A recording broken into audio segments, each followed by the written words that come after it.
we are hiking through the jungle on the island of Korong Samloem to get to what we believe is the very best beach in Cambodia. A beautiful stretch of white sand with turquoise water, really great restaurants and guest houses, and lots of different activities which we will explore in this video. So while I catch my breath, let me introduce episode 1 of the Cambodia Travel Series.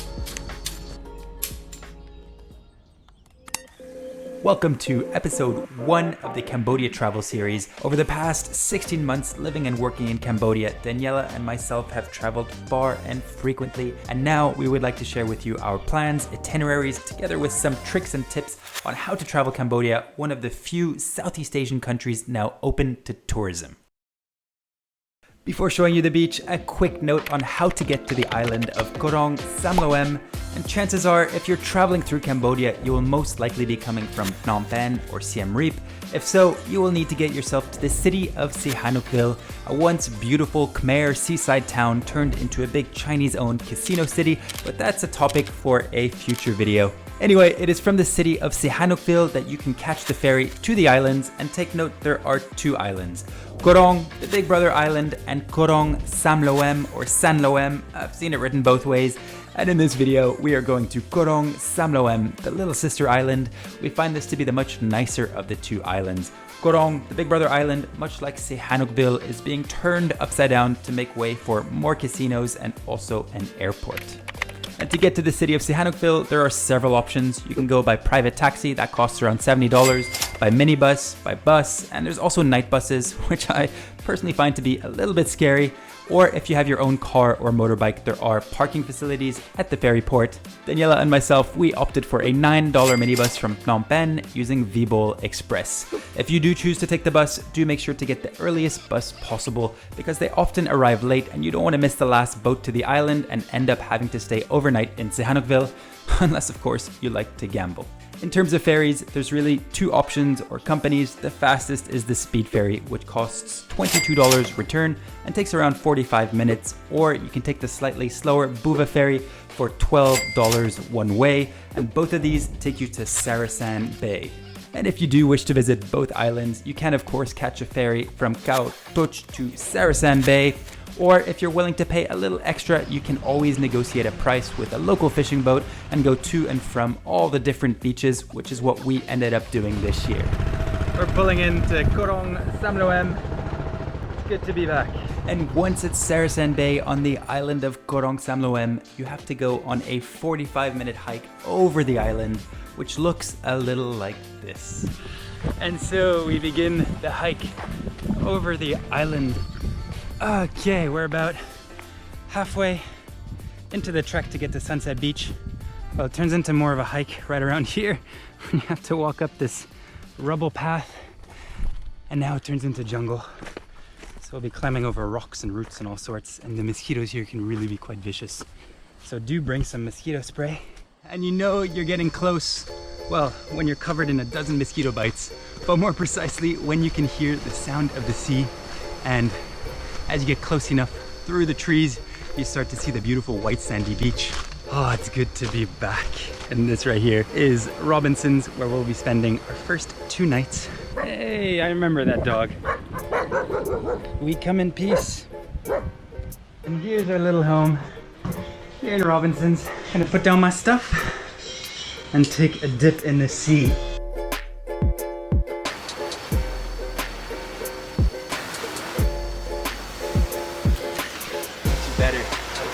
Allow me to step in here because it's hard to hear what I'm saying. Essentially, I'm going to take you on a tour of the different bungalows and resorts along the beach and give you a rundown on accommodation, food, and activities. And just as a disclaimer, when you come, do not expect luxury or ultra comfort.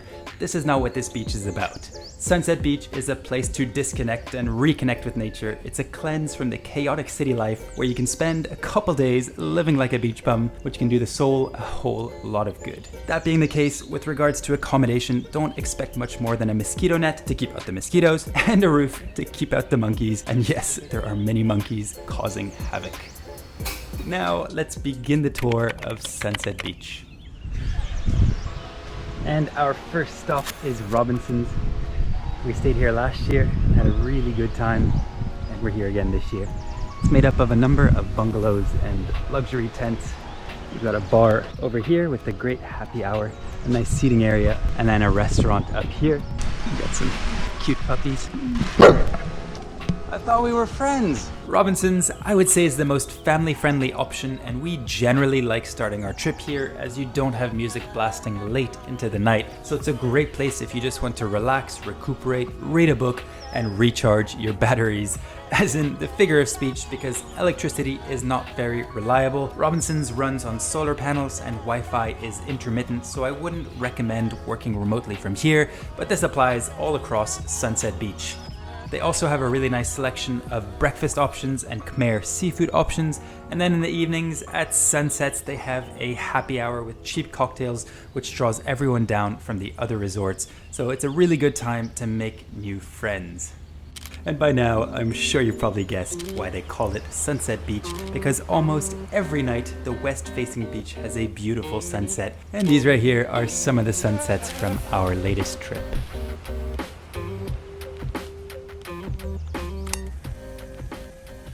Okay, next up, Sunset Adventures, where many activities start and finish from.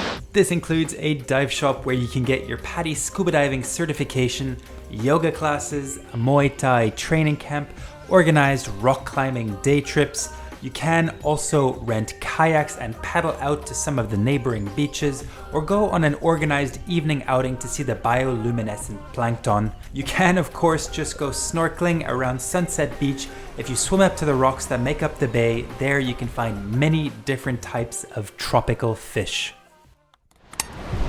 Next up on the beach, we go to Sambu, a really great place for really good food, great service, board games, and also Thursday night jazz.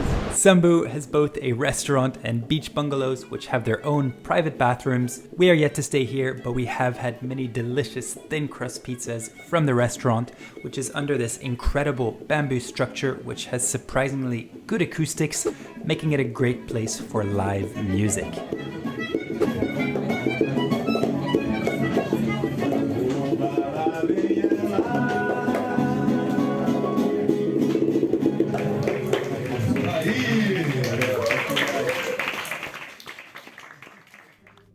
So now let's head over to Sleeping Trees, one of the more cost-effective options where you can stay on the beach in tents, and they also have huts, I believe. You ready? That was not planned. And here you can stay in tents on the beach, and they also have bungalows in the back, as well as a restaurant, which is where we had our New Year's dinner last year. Moving on to our last destination on the beach, over to Huba Huba, and they also have beautiful cabins and a really nice restaurant. So let's go check it out.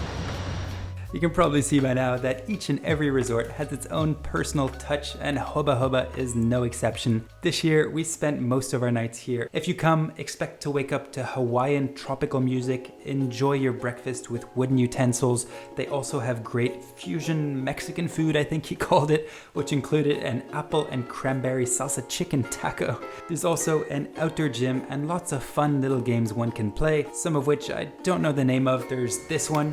What? And this one.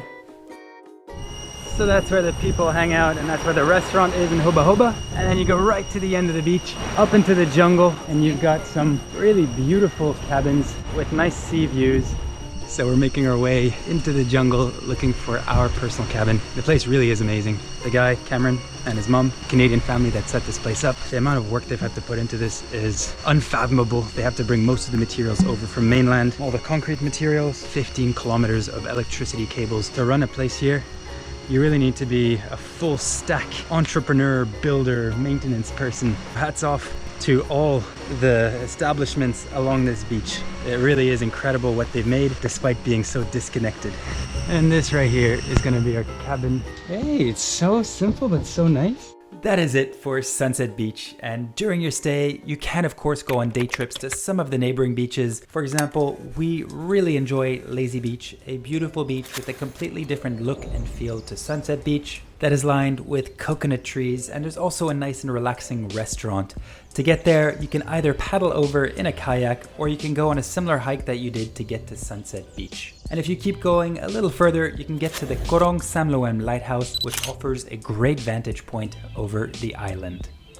That's it for episode 1 of the Cambodia Travel Series, and I hope this video has maybe inspired you to plan a trip of your own. And I get that this might not be for everybody, it's more of an alternative destination, but believe me, we've only had really positive experiences. And more broadly, if you're planning a trip, consider Cambodia. After 2 very quiet years, the country is now open for tourism, and we are here to welcome you. I myself will be creating videos from each and every province. This is province number 1, Preha Sihanouk. We'll be going to all 25, and I will document the journey, and this can hopefully help you plan a trip of your own.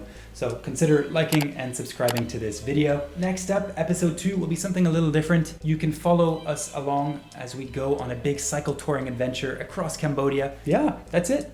Happy New Year, and hope to see you soon. Bye-bye now.